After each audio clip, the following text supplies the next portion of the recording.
여러분 안녕하십니까. EBS 초대석 정관용입니다. 말 한마디로 천냥빚 갚는다 이런 속담이 있는가 하면 말 잘하는 사람 치고 믿을 사람 없다 이런 속담도 있죠. 그만큼 말은 하기에 따라서 흉기가 될 수도 있고 아주 착한 도구가 될 수도 있다 이를 강조해주는 속담 같습니다. 오늘 초대석에는요, 오랫동안 뉴스 앵커로서 이 말의 본보기를 보여주셨고요. 말을 바꾸면 사람이 바뀌고 세상이 바뀐다 이렇게 외치시는 분이 있습니다. 지금 차의과학대학교 의료홍보미디어학과 교수로 계신데요. 오래간만에 만나는 신은경 교수를 함께 만나겠습니다. 어서 오십시오. 안녕하십니까. 네.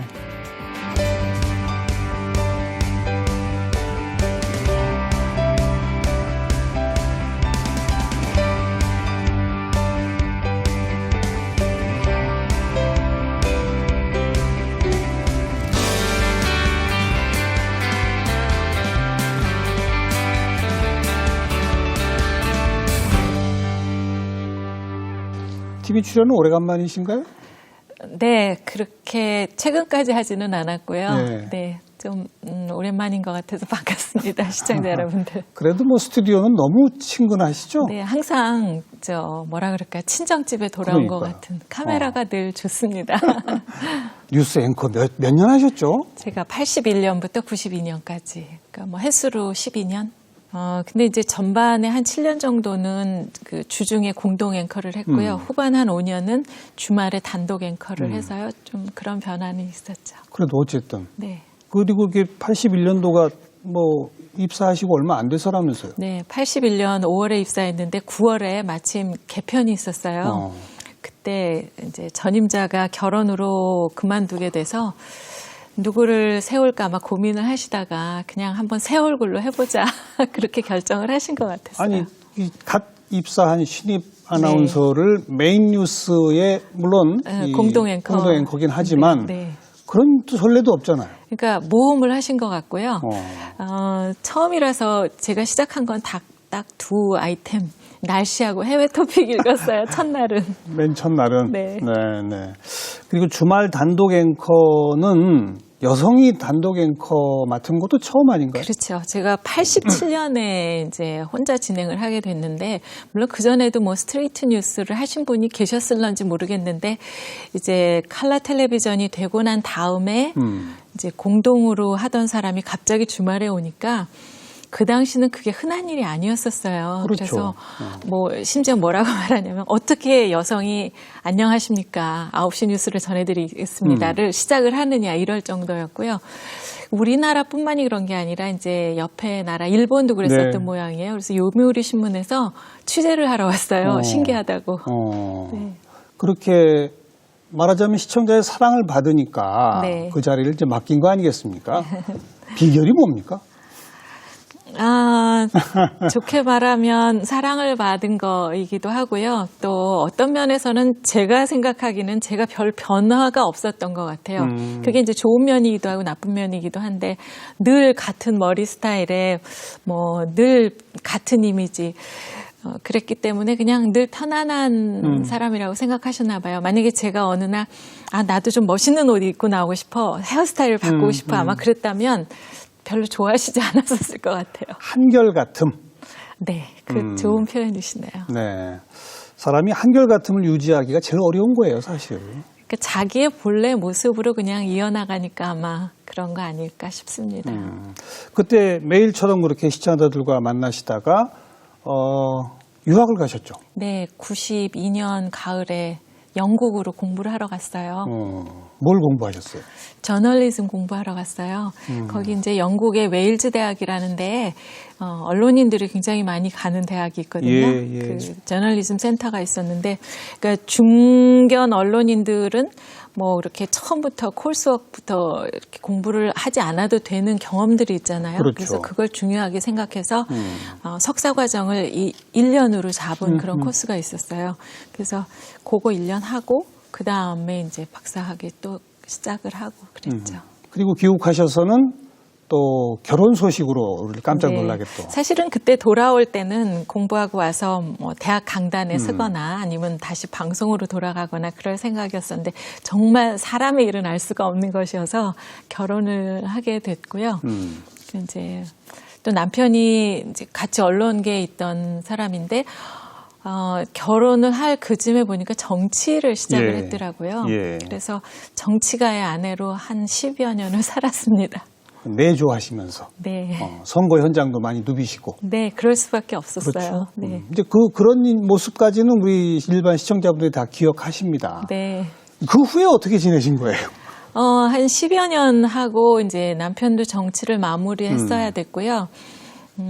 저도 그 한참 정치하는 데만 도와주다 보니까 제 경력도 단절이 됐고 그 나이가 한 50 좀 넘었을 텐데요.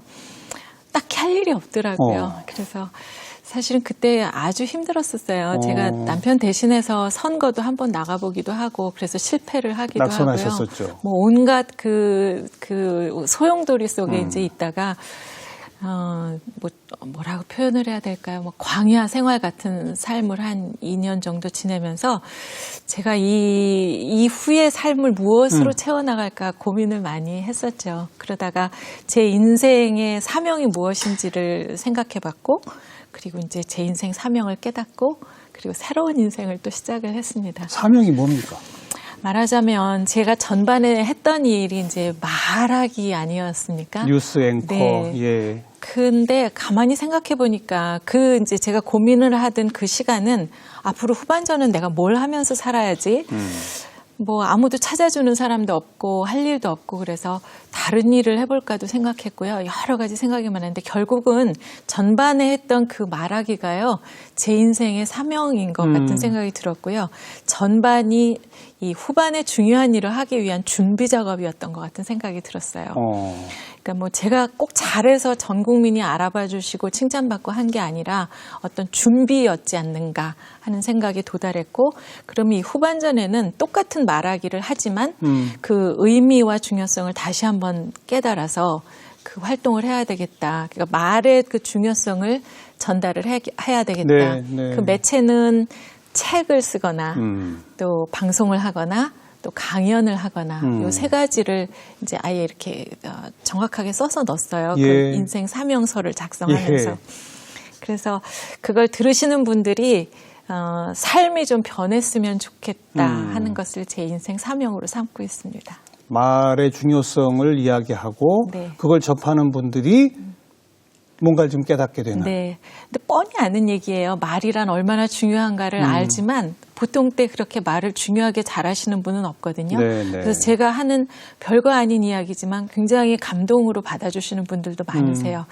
근데 뭐 전반전에는 막 화려한 스포트라이트, 많은 청중, 인기 뭐 이런 것이 그 저의 관심이었다면 후반에는 그 들으시는 분이 뭐 10명도 좋고 네, 100명도 좋고 또 어떤 상황에서라도 그 말을 듣고 단 한 사람이라도 변화할 수 있다면 그게 저의 할 일이라는 생각을 하죠. 한 명이라도 네. 그래서 말을 바꾸면 사람이 바뀌고 세상이 바뀐다. 그럼요. 네. 그거죠? 그걸 너무너무 많이 느끼고 있어요. 네.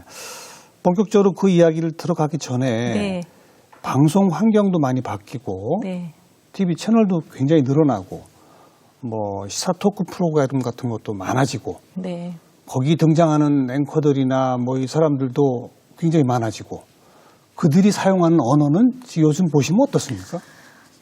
제가 뭐 학문적으로 연구해 본 것은 아닌데요. 저는 이제 한 사람의 시청자로서 이제 그걸 보는데요. 일단은 제일 큰 변화가 있었던 지점이 이제 종편이 생기면서 네. 채널이 많아졌고요. 그 다음에 그러니까 채널이 많아지다 보니까 하루 종일 그 시간을 무언가로 채워야 되지 않겠습니까? 그런데 재정은 부족하고 그 시간을 채우기 위해서는 사람이 나와서 말하는 게 그렇죠. 가장 적게 드리고 효율적이라고 생각이 돼요. 그러다 보니까 어떤 이슈가 하나 터졌을 때 그걸 하루 종일 사람들이 네. 모여 앉아서 이야기하는 거예요. 여기서도 이야기하고 저쪽에서도 이야기하고 하다 보니까 그게 말이 이제 잘 정리되지 않은 말들, 그다음에 시청률을 높이기 위해서 이제 선정적인 말들 이런 것들이 좀 넘치는 경향이 있다고 생각이 듭니다. 게다가 요새는 이제 뭐 팟캐스트라든지 네. 뭐 인터넷 방송이라든지 네, 뭐 유튜브 채널 방송이라든지 뭐 이런 것들이 생기면 거기는 또 이런 방송국처럼 규제도 안 받으니까 네. 그냥 막 하잖아요. 네. 근데 거기랑 또 영향을 받다 보니까 네. 이제는 지상파 방송에서도 막 해버리는 경우들이 막 생기고 네. 정말 품위가 없어진 거 아니에요, 전반적으로? 글쎄요.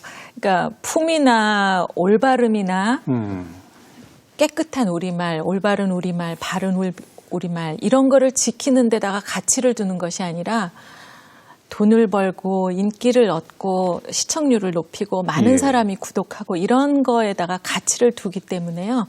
그렇게 갈 수밖에 없는 거죠. 그래서 염려가 좀 많습니다. 그렇죠. 네.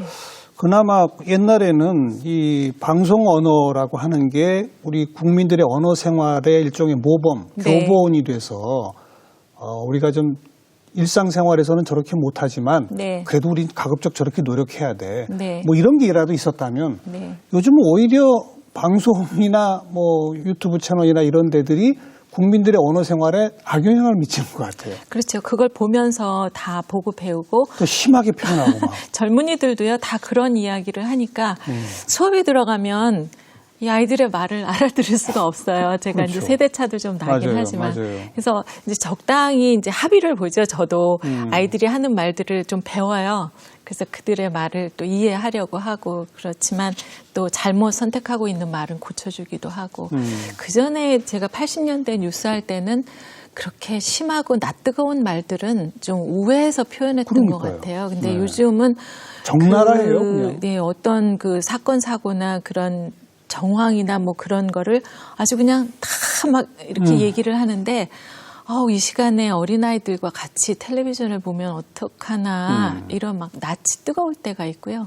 사실 뭐 방송뿐만이 아니라 이렇게 포털 사이트 같은 데 보면 예. 검색하려고 이렇게 들어가도 뭐 이 옆에 정말 보고 싶지 않은 그런 그림들이 많고 그러다 보니까 어쩔 수가 없는 거겠죠. 어떡하죠?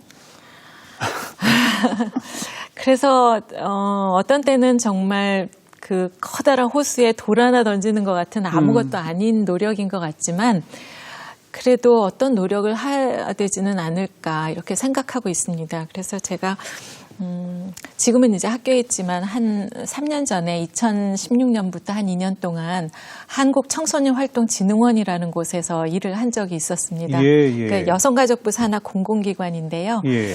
이제 우리 학교의 학생들이 학교에서 공부를 하지만 그거 빼놓고 모든 활동들 말하자면 봉사활동, 탐험활동 뭐 이런 걸 이제 정책을 만들어 나가는 그런 곳이었었는데 제가 좀 엉뚱하게도 거기서 감사운동을 펼쳤었어요. 감사? 네.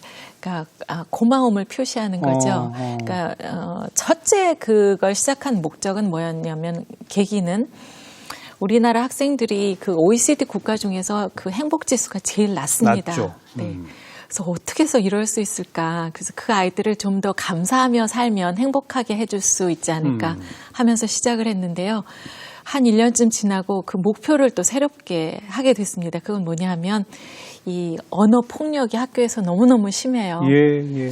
네, 우리가 하는 하루의 말을 예를 들어 100이라고 했을 때 욕하고 나쁜 말하고 부정적인 말 하는 퍼센테이지를 좀 더 자꾸 줄여주면 언어 폭력이 줄어들지 당연하죠. 않을까 하는 생각을 했습니다. 그리고 나머지 시간을 감사하는 말로 채우자. 그래서 뭐 작게는 하루에 3가지 정도 감사를 쓰기 시작하는 것부터 시작해서 뭐 선생님께 친구들끼리 이렇게 감사하는 거를 자꾸 표현하고 사용하는 그런 운동을 펼쳤던 기억이 있어요. 그랬더니 효과가 나타났어요? 효과가 있었고요. 저희가 2016년에 시작할 때 이전에 훨씬 전에 이제 시작한 그런 그 몇몇 학교들이 있었는데요. 실제로 학교에서의 언어 폭력이 줄어들었고요. 또 뭐 아이들의 행복 지수도 굉장히 늘어났고요. 네. 원래는 좀 오랫동안 그 캠페인을 진행을 하고 싶었는데 제가 그만두고 나니까 계속이 안 돼서 좀 안타까웠습니다. 이 감사 운동 같은 건 청소년 대상으로만이 아니라 전 국민을 대상으로 해야 될 것 같네요. 사실은 그 3개년 계획이 첫째 해는 행복, 청소년 행복, 둘째 해는 학교에서 언어 폭력을 없애는 방법, 그 다음에 이제 세 번째 해는 국민적인 화합을 위해서 이 감사운동을 전 국민적으로 펼쳤으면 하는 생각이었었는데요. 네네. 힘이 닿지 못했네요. 본격적으로 이제 이 말에 대해서 제가 오늘 시작하면서 말 한마디로 천냥빚 갚는다라는 속담이 있는가 하면 말 잘하는 아까는 이제 사람이라고 그랬습니다만 사실 이제 거기 이제 비속어를 써야 돼요. 말 잘하는 놈치고 믿을 놈 없다. 이제 이런 것도 있잖아요. 네. 정말 그건 말의 양면성이죠. 그렇기도 하고 우리나라 전통적인 관점에서는요, 말을 많이 하는 게 좋은 것이 아니었던 때가 있었어요. 그렇죠. 그래서 이제 좋은 표현은 아우 입이 무거워, 듬직해, 그냥 말수가 적어, 이게 다 칭찬이었고요. 지금 말씀하신 대로 말 잘하는 사람치고 그런 사람 없다, 뭐 입이 가볍다, 뭐 이렇게 나쁜 표현들이 말이 많은 있었죠. 거였었고요. 근데 요즘은 사실 달라지기는 했죠. 이 말을 어떻게 잘하느냐에 따라서 사람을 어떻게 설득하고 그리고 성공하고 이런 것들이 다 말에 네. 있기 때문에요. 말이 굉장히 중요해졌고요. 사실은 옛날에 신원서판이라는 네, 말도 있었잖아요. 그러니까 그 사람을 딱 보고 아래 위로 이제 허우대가 외모. 좋은가 이걸 보고 난 다음에는 곧바로 말이죠. 말을 얼마나 잘 하느냐를 이제 판단을 하는 기준이 됐었던 걸 보면 말이 너무너무 중요하죠. 근데 말을 잘한다는 것이 쉽지는 않다는 것은 알고 계실 거예요. 그 그렇죠? 잘하는 것에 대해서 우리 교수님께서는 스마트 스피치, 네. 또 차차차, 뭐 요 몇 가지 트레이드 마크가 있으세요. 네. 우선 그 차차차가 뭐죠? 이거는 영어의 그 세 단어의 앞글자를 딴 건데요. challenge, chance, change. 그래서 도전과 기회와 변화. 이 세 가지의 앞에 CHA를 딴 건데요. 네.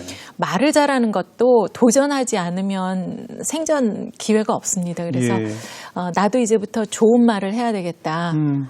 그래서 내 삶을 정말 윤택하게 하는 그런 말을 해야 되겠다고 도전을 하시면요. 그런 걸 잘할 수 있는 기회가 옵니다. 네, 네. 이렇게 이웃 간에나 가족 간에 좋은 말을 할 수 있는 기회가 오는 거죠. 그 기회를 통해서 나도 변하고 상대방도 변하고 그렇죠. 또 우리 주변의 상황도 변한다는 걸 알 수가 있었어요. 그렇게 이제 도전해서 기회를 잡아야 될 거 아닙니까? 네. 그러자면 스마트 스피치를 하자는 거고요. 네. 그 방법이 뭡니까? 어떻게 하면 됩니까? 아주 간단히 말하면요. 말하기의 첫 번째 단계는 일단은 경청입니다. 듣기. 네. 네. 내가 말을 하려기 전에 일단 상대방의 말을 잘 들어주는 것이 중요한데요. 말을 잘 듣는다는 것은 1단계는 귀로 잘 들어야 되고요. 또 이 스펙트럼의 맨 끝을 보면 마음으로 들어야 그렇죠. 되는 게 있어요. 그래야지 이제 소통하고 공감하지 않겠습니까?